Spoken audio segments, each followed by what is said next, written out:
Good day, grade 12s, and welcome to module 1.5, where we're looking at system software and computer management.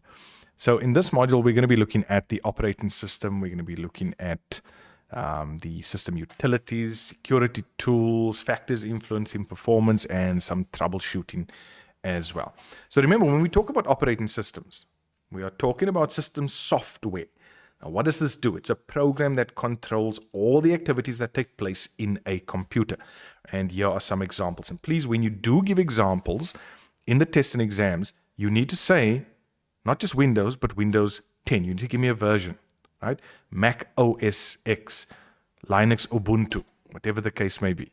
And I believe that you can give examples of operating systems that are used on different devices as well, because now we're talking about computing devices. Okay. Now, what happens when the PC is switched on? And I just touched on this in the video. I think it was module 1.5 of the grade 11 curriculum. So you can also go and check that out. It'll be in the last part of that video. And we looked at what happens when you press that on button. The computer looks for the instructions to follow. It checks the ROM. That's where the instructions are stored. Those instructions perform basic hardware tests. Then it tries to find and load the operating system. And the operating system is then loaded into memory, and control of the computer is handed over to the operating system.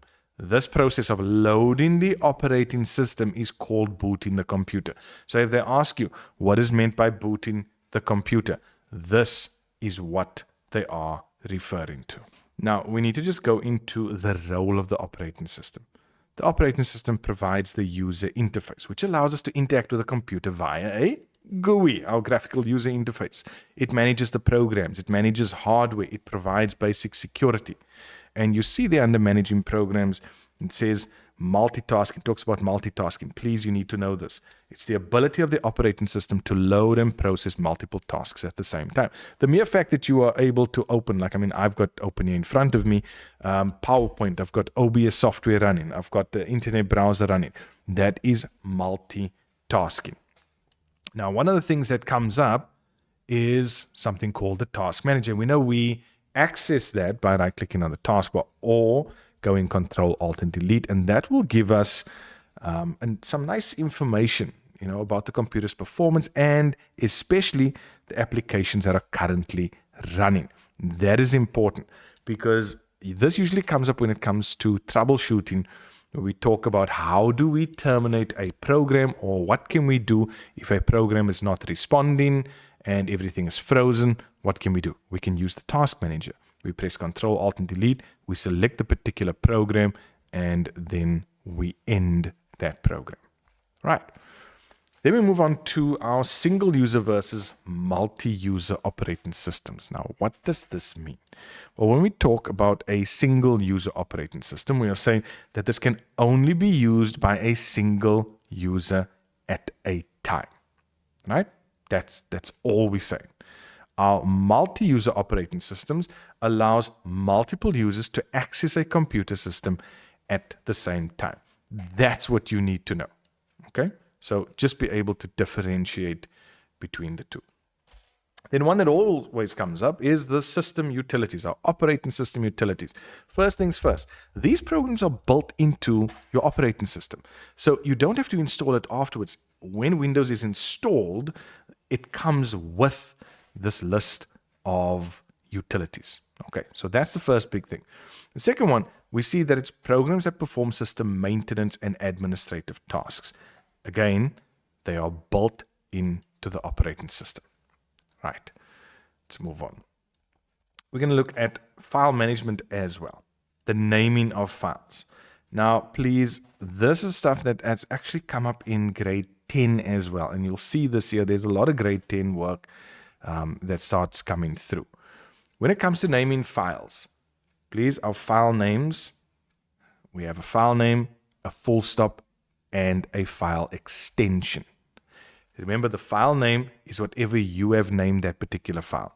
The full stop separates the name from the extension, and the extension identifies the file type or the format, and it tells Windows what program is needed to open that particular file.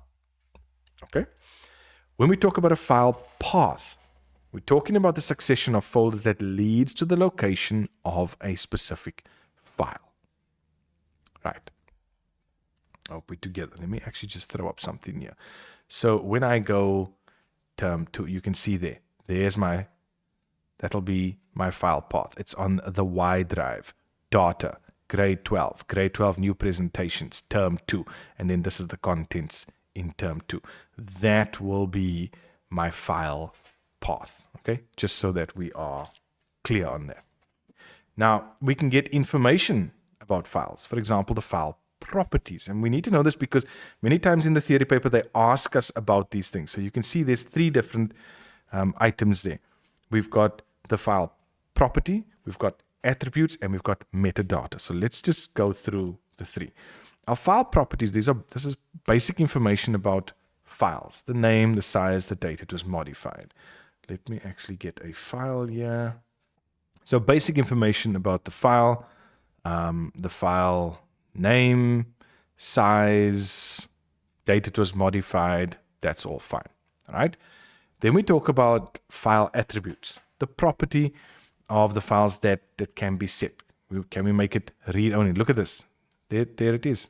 Attributes. Read only, hidden. I can go into advanced. I can go and change things there as well. Right? So those are my attributes. Then I have metadata. That's additional data stored about the file. So if I go over here, you can start to see who the owner is. You can see it'll tell you other things about this particular file. Right? So please just understand the difference between all 3 over there, whether it is the file property, attribute, or the metadata. Because when they use these terms, many times we don't understand what they're asking us to do. Then, our file manager has certain functions. It can help us to find things. So when I go File Explorer, there's my File Explorer. What does that do? It allows me to search for a file based on a certain criteria. So I can do that and I can say, okay, well, I'm going to go search and I want to search for my name. And there we can see what then comes up over there. Right. So the File Explorer allows you to search for a file based on maybe a name, maybe a file extension, type of file, anything like that. The next one deals with compressing and decompressing. Now, please, when we talk about this, your compressing is the process of reducing the size of a file, also called zipping. It does not damage the file, which should not damage the file in any way. It's simply reducing the size. Then you can send that. Maybe you need it to be compressed because you need to send it via email.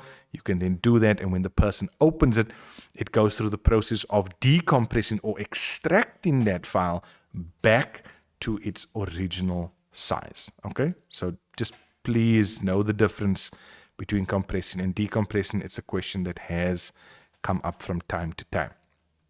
Then converting files from one format to another. This usually comes in the practical paper. So they tell you that they want you to export a particular document and they want you to export it into a PDF format. What are they actually saying?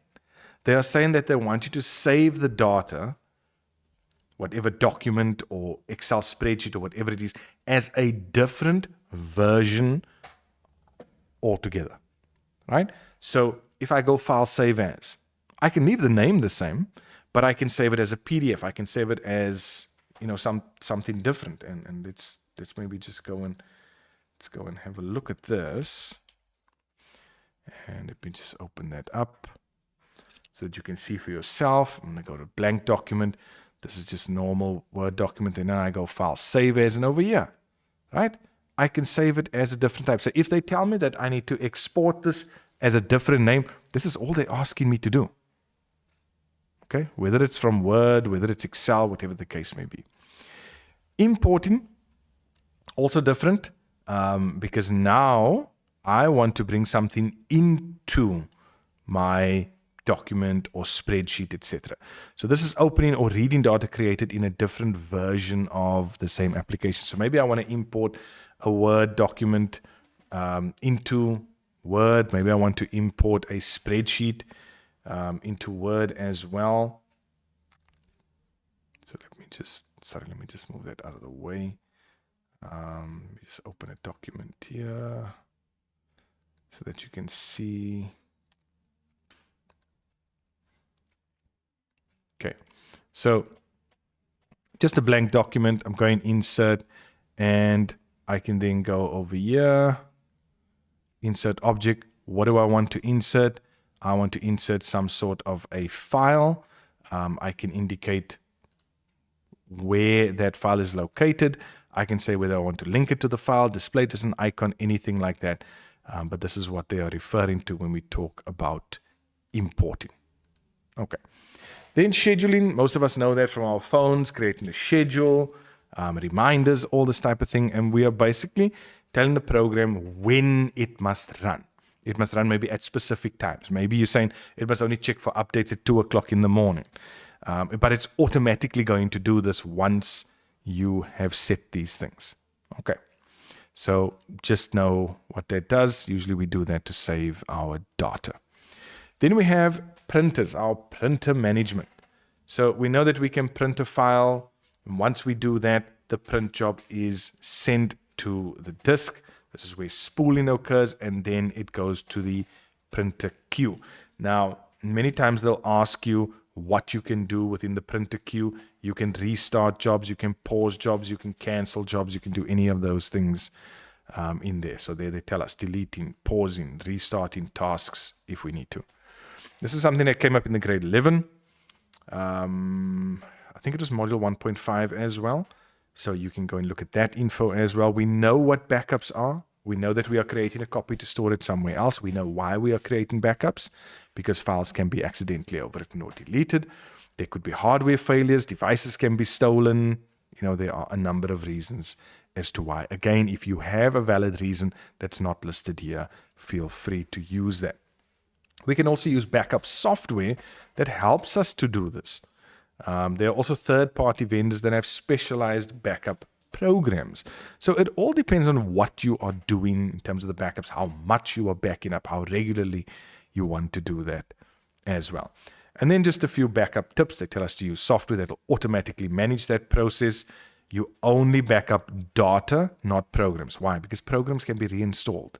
But the data, that is what we are interested in, because that's usually what we cannot recover or cannot get hold of again. You want to back up your files onto some sort of external portable media because you can move it off-site. You want to keep it, as I just mentioned, off-site. And you want to also consider using maybe some cloud backup software. Okay. Then we move on to our security tools. Now, these are security measures and facilities to help control and prevent the spread of malware. What is malware? Malicious software, harmful software, software or programs that's designed to cause harm to your PC. So we've got access control. Now, access control means that the operating system specifically asks your permission before any software can be installed. Many people turn this off because they don't want to go through the rigmarole of actually having to type in their details every single time. I know it's a pain, but the pain of losing all your stuff or being hacked or things like that is worse. Okay? There are firewalls. This is something that comes up often as well. A firewall acts as a barrier between your computer and the internet. It checks which programs are trying to access your computer via the internet or internet via your computer. It's built into most operating systems, and it's obviously going to be a very low-key version, but it's also included in any antivirus software that you have. So you need to get some antivirus software if you don't. And then with a lot of big networks, they have hardware firewalls that are usually standalone hardware devices. Okay, so there they just give us a picture of what the firewall does. So please just go through that, acquaint yourself with that. A firewall is definitely something good to have, especially in our day and age now. All right. Now, updates and security. The update and security is a section under Windows settings. So you need to know that it's in Windows settings, where you can check and find recommendations for actions you need to take in response to warning messages. So sometimes Windows gives you those little warning messages. It tells you what you need to maybe do, what you need to activate or deactivate. Things like your firewall, Windows automatic updates, maybe anti-malware, virus, and spyware. Okay, so this is where you will find that. And then we're looking at factors that influence the performance of your computer. Now, obviously this refers to our desktops, our laptops, any of those where we can actually change the physical hardware. The first one is always going to be RAM. Now we know what RAM is used for, so I'm not going to go into that. But the more memory you have available, the better it's going to be for you. Okay, it's one of the simplest things that you can do to really increase the performance, especially of your laptops, because you have very little that you can really do there besides it's really the memory and the hard drive. And those are just the common things that you'll end up upgrading in your laptop. Obviously, with your desktop, it's a bit different, but RAM becomes that one thing that you want to upgrade the speed, just get some more RAM. Okay, we spoke also a bit about caching and cache memory. So, yeah, we're not going to worry too much about that. You can read through that. The CPU is the next one, right?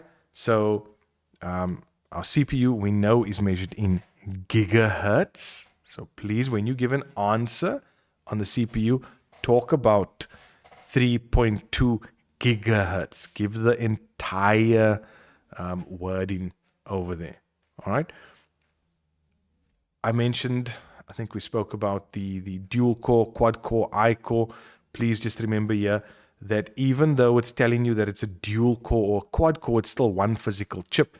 But what it can do is it now assigns a certain amount of processing power to certain tasks.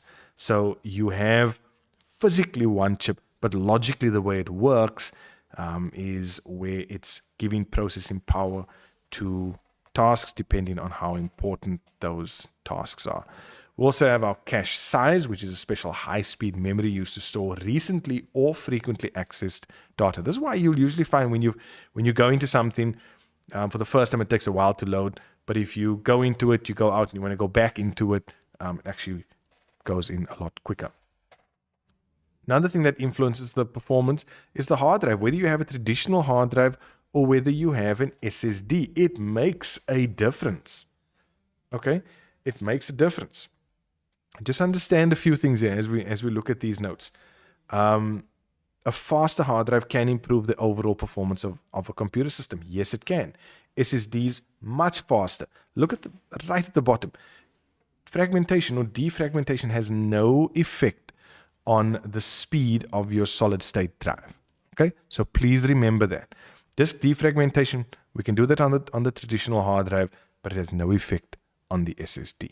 So we've said RAM can influence the performance, the CPU can influence the performance, the hard drive can influence the performance, and then we have malware. Okay, this malicious software, spyware, viruses, all this type of thing, it can slow your PC down, and this is how we usually know that there's something wrong with our system.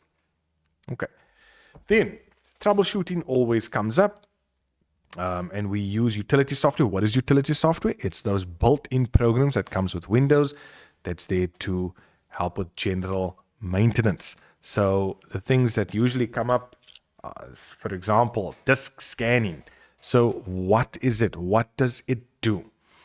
Okay, it's there to scan the disk for bad sectors, any issues, and it tries to fix that. Problems on flash drives can be fixed quite easily by running a disk scanner. But like I said, it checks the drive for errors and bad sectors and tries to fix them. So you need to know what disk scanning does, right? Disk defragmentation, again, another one that comes up often. What does it do? It's a piece of software. What does it do? It reorganizes the parts of the files and speeds up your PC. It does not free up disk space. Okay? So while it speeds it up, doesn't free up disk space. And you can schedule it. Now, why would you schedule this? Well, because it takes long. Like the process, depending on your hard drive, depending on how fragmented it is, it can take hours to run this particular process. And then we know if our disk is filling up. What do? We can use the disk cleanup wizard. What is that going to do? It's going to remove temporary files that were downloaded. It might remove installed programs that you no longer or seldom use. Guys, you know this from your cell phones, right? This is not anything weird. You are very, very familiar with this, especially when your phone starts filling up. Right, and that's our first module done for term 2.